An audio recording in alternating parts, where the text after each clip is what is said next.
In this video, we will be discussing properties of definite integrals and then evaluating definite integrals using those properties and using our geometry skills. First, let's do a brief recap of definite integrals. If there is only positive space, meaning that the entirety of the curve lies above the x-axis, a definite integral represents the area between the curve and the x-axis.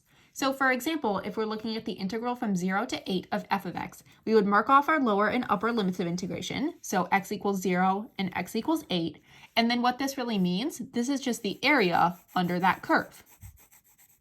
But if there is also negative space, so if the curve dips below the x-axis, a definite integral represents the net accumulation of space between the curve and the x-axis. So this could be a negative number.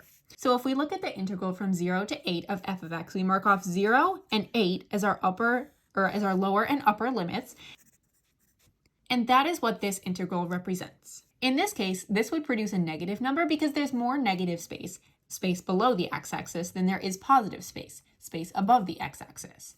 One of the first properties of integrals is that the integral from a to a of f of x with respect to x is equal to 0. So for example, if we had something like the integral from 3 to 3 of f of x with respect to x, that would be equal to 0. This makes sense because the integral means the net accumulated space or the area under the curve. So if we've gone nowhere, for example, if we were going from 3 to 3, we haven't accumulated any space because we haven't gone anywhere on the x-axis. So therefore, the net accumulated space or the area is equal to 0.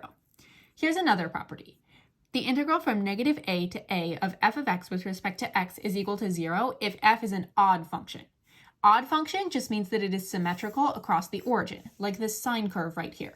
So for example, if we were looking to find the integral from negative 2 to 2 of f of x with respect to x, and we were looking at this curve, well, we would mark off from negative 2 to positive 2, and then the amount of negative space right here is exactly equal to the amount of positive space that we've accumulated right there. So those cancel out, and the answer would be 0. Now let's talk about even functions, which means that the function is symmetrical across the y-axis, like this parabola. If we're looking for the integral from negative a to a of f of x with respect to x, that is equal to 2 times the integral from 0 to a of f of x with respect to x. So if, for instance, we were looking to find the integral from negative 2 to 2 of f of x with respect to x, on this graph we would mark off from negative 2 to 2, and then that total area is going to be equal to twice the area of the integral from 0 to a, or from 0 to 2. So if we were just looking at this area right here, just looking at that shaded area, 2 times that area is equal to this entire area under the curve. And that makes sense because an even function is symmetrical across the y-axis. So you're accumulating the same amount of space on the left side and the right side of the y-axis. Here are some more properties of definite integrals. First, reversing the upper and lower limits changes the sign of the integral. So if we were looking at the integral from a to b of f of x with respect to x, if we change those upper and lower limits around, if we say it is now the integral from b to a of f of x with respect to x, that just makes it negative. This is the constant multiple rule. If we're finding the integral from a to b of k f of x with respect to x, where k is just a constant, we can just pull that constant out and then evaluate that same integral just without the constant multiple because we pulled it outside separately. So that's the constant multiple rule. And then we can also add and subtract definite integrals. The integral from a to b of f of x plus or minus g of x with respect to x, we can split those into two separate little integrals. So that would be equal to the integral from a to b of f of x with respect to x plus or minus the integral from a to b of g of x with respect to x. Let's practice using these properties now. Given that the integral from negative 2 to 5 of f of x with respect to x equals negative 4, and the integral from negative 2 to 5 of g of x with respect to x is equal to 9, evaluate each integral. In this first one, we can see that the upper and lower limits of integration are the exact same. When that occurs, it's always going to be 0, no matter what function was plugged into the integral, because you haven't accumulated any space because you haven't gone anywhere on the x-axis. Next, we will look for the integral from negative 2 to 5 of 4f of x minus 2g of x with respect to x. The first thing I'm going to do is break this into two smaller integrals. So I'm going to say the integral from negative 2 to 5 of 4f of x with respect to x minus the integral from negative 2 to 5 of 2g of x with respect to x. And then I can see that I have a constant multiple on both of these that I'm going to pull out using the constant multiple rule. So this is equal to 4 times the integral from -2 to 5 of f of x with respect to x minus 2 times the integral from -2 to 5 of g of x with respect to x. And then I know what this is and I know what this is. This first one right here, we know that that is equal to -4 because it says so right up there. So we have 4 times -4 minus 2 times, and then what is this? Well, it tells us this right up here too. It says it's equal to 9. And then we just simplify these. So this will be -16 minus 18, or -34. Part C says find the integral from 5 to -2 of g of x with respect to x. In this case, you might have noticed that the upper and the lower limits of integration are switched. So what I'm going to do is rewrite this one using this rule. Remember, reversing the upper and lower limits changes the sign of the integral. So I'm going to rewrite this one. I'm going to say this is equal to negative, and put the negative sign out there, the integral from -2 to 5 of g of x with respect to x. We know that the integral from -2 to 5 of g of x with respect to x is 9. So this means that our answer is simply -9. Lastly, we're looking to find the integral from 5 to -2 of f of x plus g of x with respect to x.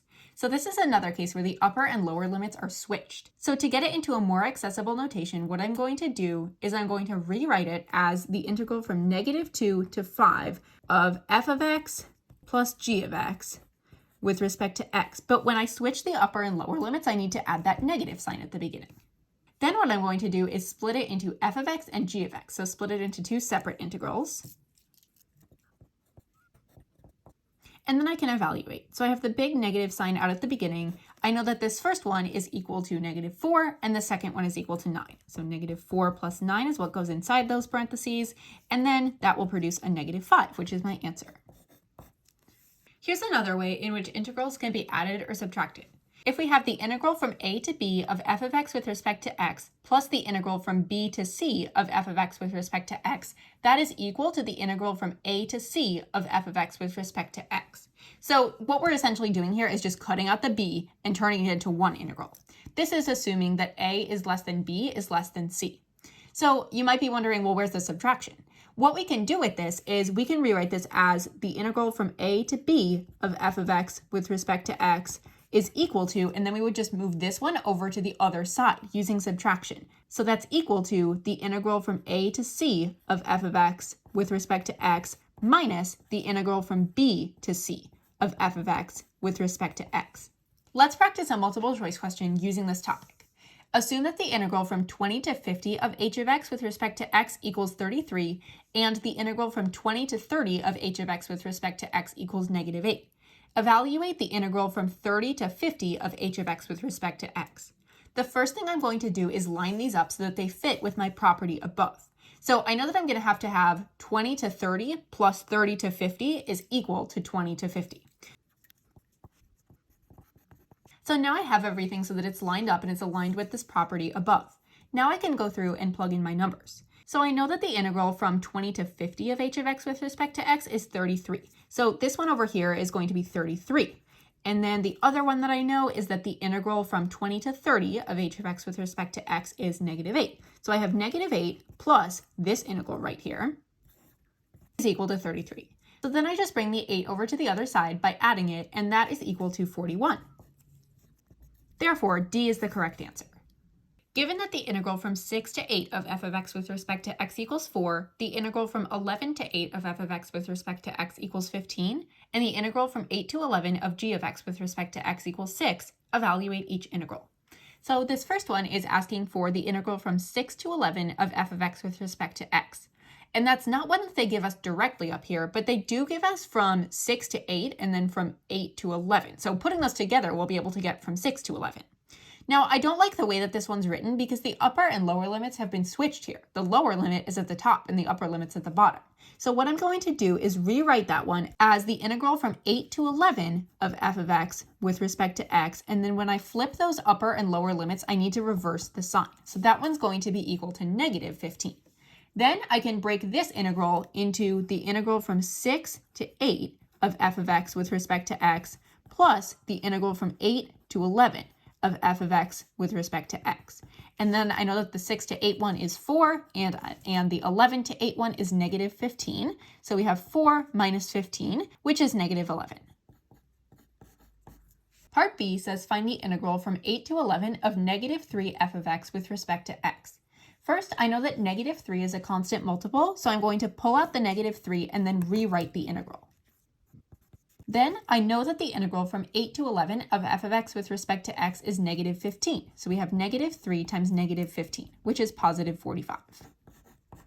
Lastly, we're looking for the integral from 8 to 11 of 1/6 g of x plus f of x with respect to x. First, I'm going to break all of these apart. So to break this first one apart, I'm going to break it into g of x and f of x, and I'm also going to pull out the constant multiple of 1/6. So we'll have 1/6 times the integral from 8 to 11 of g of x with respect to x plus the integral from 8 to 11 of f of x with respect to x. And then we can just plug and chug, plug everything in that we know. This one right here is equal to 6. This one right here is equal to negative 15. So this becomes 1 minus 15, or negative 14. Now we're going to work on integration using geometry. There are a few formulas that you should know before we start this, and you probably already know these.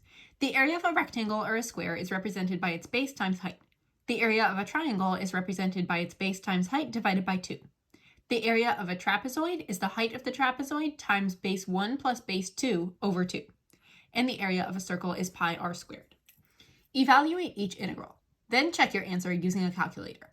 So to evaluate an integral like the integral from negative 2 to 4 of 1/2 x plus 5 with respect to x, we're going to do that graphically because that's a function that we can easily graph. So right on this coordinate plane over here, I'm going to graph the equation y equals 1/2 x plus 5. And then this is just asking us to find the area under that curve from negative 2 to 4. So I'm going to mark it off from negative 2 all the way up until 4. And then to find the area, I will need to use the formula for the area of a trapezoid. So we're going to consider this right here to be the height of the trapezoid, and this will be base 1, and this will be base 2. So the height of the trapezoid is going to be 6, and then base 1 of the trapezoid, it looks like that is 4. So 4 plus base 2 of the trapezoid is 7, all over 2. And then we just evaluate that, and our answer is 33. The next problem says find the integral from 5 to negative 5 of the absolute value of x plus 3 with respect to x. So right off the bat, I'm noticing that this one is not in the correct position in that the upper and lower limits of integration are swapped. So what I'm going to do is rewrite this one in a more understandable format. It's the integral from negative 5 up until 5 of the absolute value of x plus 3 with respect to x. But since we swap those, that entire thing needs to become negative. So now I'm going to find what that is, disregarding the negative for now. So I'm going to graph the equation y equals the absolute value of x plus 3, which is my parent function of the absolute value function moved over 3 units to the left. And then I will graph that. And then I'm looking for the area under the curve from negative 5 to 5. So over here at negative 5 all the way up until 5. And we're going to have to use the area of a triangle twice here. So first, for this triangle, the height is 2 and the base is 2. So 2 times 2, which is 4, divided by 2 is 2. So there are 2 units in there. And then for this one, the base of the triangle is 8 and the height is also 8. So 8 times 8 is 64, divided by 2 is 32.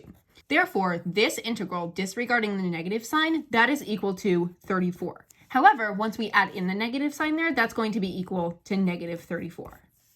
The last problem is asking us to find the area under this curve from negative 6 to positive 6. So all of the upper and lower limits are in the correct position, and we just need to graph this one. So this under here, that just represents a semicircle function, because the function for a semicircle, the parent function, is r squared minus x squared. So in this case, our radius is equal to 6 units, and since we're not moving the function up or down or left or right at all, we're just going to start at 0, 0. So 0, 0 is going to be the center of the circle, and then if our radius is 6, it's going to be stretching out this much, and then we'll just connect that curve. And then how do we find the area of a semicircle? Well, we know that the area of a circle is equal to pi r squared. So the area of a semicircle will be pi r squared over 2. In this case, r is equal to 6, so it'll be 36 pi over 2, which is equal to 18 pi. Therefore, this is equal to 18 pi, and then we're looking from -6 to 6. That makes perfect sense right there. Now we need to check our answers using the graphing calculator. So the way that we do integrals on the graphing calculator is if you have a calculator like this, you hit the math button right there, and then you scroll all the way down to number 9, or you just hit the number 9. And then it provides you with some definite integral notation. So we will plug in -2 for the bottom, and then go up to the top, which is 4, and then just insert our function right there. And then we're trying to find the area with respect to x. So we'll stick in an x there and then just hit enter, and it tells us 33. So that answer is correct. Now let's try this next one, the absolute value. Same thing, we hit math 9.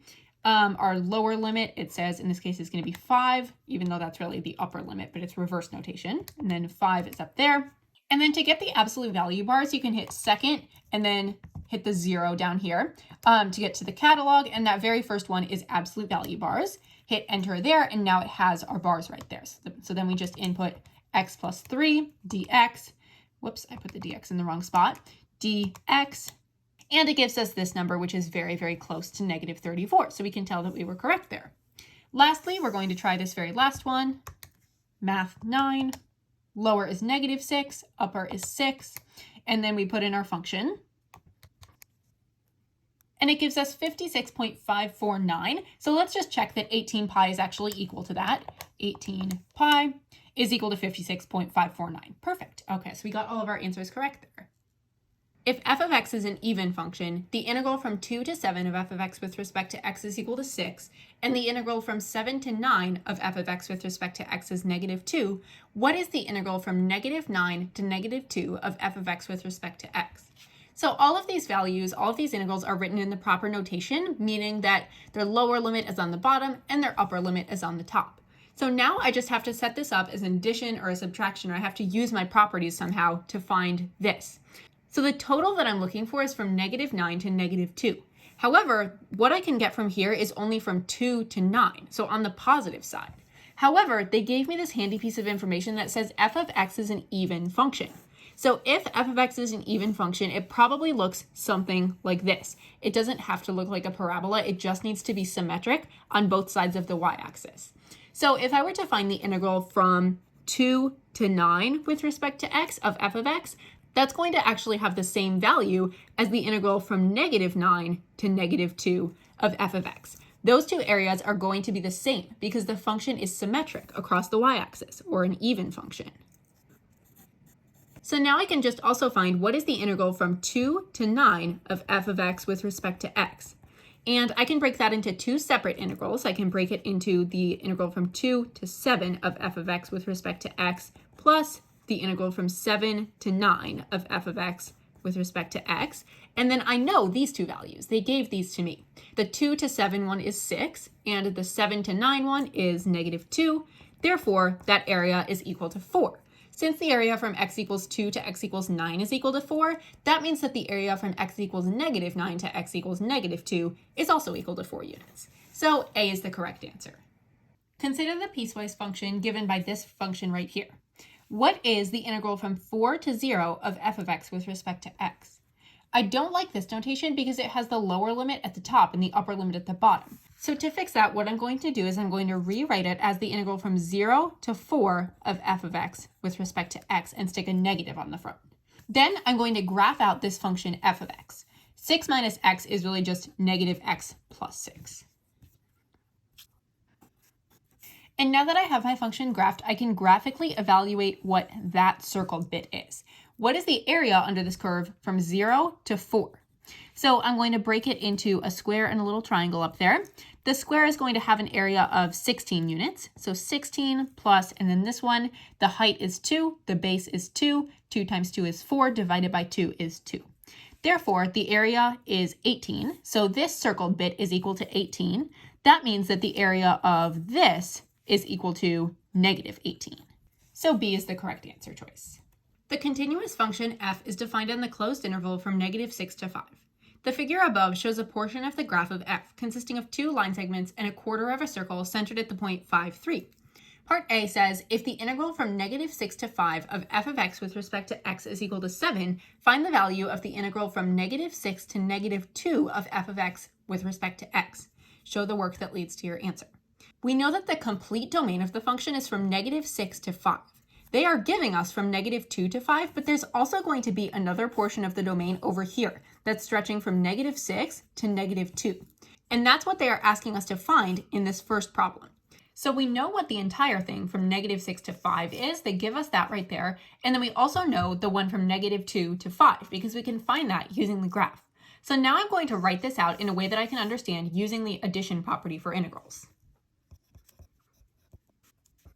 We know that the integral from -6 to 5 of f of x with respect to x is equal to the integral from -6 to -2 of f of x with respect to x plus the integral from -2 to 5 of f of x with respect to x. We know what this one right here is because they give it to us right up here. It says that one is equal to 7. So 7 is equal to, and then we're just going to leave this one as its integral for now. We're going to just copy this integral down because that's what we're looking for. And then over here, we need to find the integral from -2 to 5 of f of x with respect to x. And we can find that by using our graph up here. So we're looking for the area under this curve from -2 to 5. So I'm going to shade that in so that I know what I'm looking for. To represent this integral, I'm going to start writing down what this is equal to. So first, I'm going to find the area of this triangle. So we do base times height divided by 2. So that will be 1/2. So plus 1/2. And then minus this area right here. So the area of this, it looks to be base is 1.5, height is 1. So 1.5 times 1 is just 1.5 divided by 2. And then 1.5 divided by 2 is just 3/4. So minus 3/4. Now we've gotten through here on the graph. And then we need to find, I'm going to separate it into this triangle right here. So first I'm going to find the area of this triangle. Base is 1.5, height is 3. So we do 4.5 divided by 2, which is going to be 9/4. So plus 9/4. And then this is the tricky part over here. I know that it's a quarter of a circle centered at the point 5, 3, but the problem is the quarter of the circle is not the shaded part. The quarter of the circle is the part that's not shaded. So what I'm actually going to do to represent this shaded area right here is I'm going to say it's the total area of the square minus the area of the unshaded quarter circle. So over here, I'll do plus, I know that the area of the square is going to be 3 times 3, so plus 9 minus, and then the area of that unshaded circle. The area of a regular circle would be pi r squared, so the area of the quarter circle is going to be pi r squared over 4. And we know that the radius is 3 units here, so it's going to be 9 pi over 4. That's the area of this circle. So if I have 9 minus 9 pi over 4, that is the area of this shaded portion of the square right there. Now I just need to go through and add this up, and I just need to simplify and find what is the integral from -6 to -2 of f of x with respect to x. When I simplify all of that, I get that the integral from -6 to -2 of f of x with respect to x is -4 plus 9 pi over 4. Part B says find the value of the integral from -6 to 5 of f of x plus 3 with respect to x. First, I'm going to use my addition property and break this into 2 separate integrals. Now, I know exactly what this first portion is. It tells it to me right up here. It's equal to 7. But then I need to evaluate the integral from -6 to 5 of 3 with respect to x. So if I were to sketch out the line x is equal to 3, that would look something like this. And then since I'm looking from -6 to 5, we'll say -6 is over here, 5 is over here, and then we would just be looking for what is the area under that curve. So what is the area of this rectangle right here? Well, we know that the base is 11 and the height is 3. So the area would be 33. So 7 plus 33, that is equal to 40.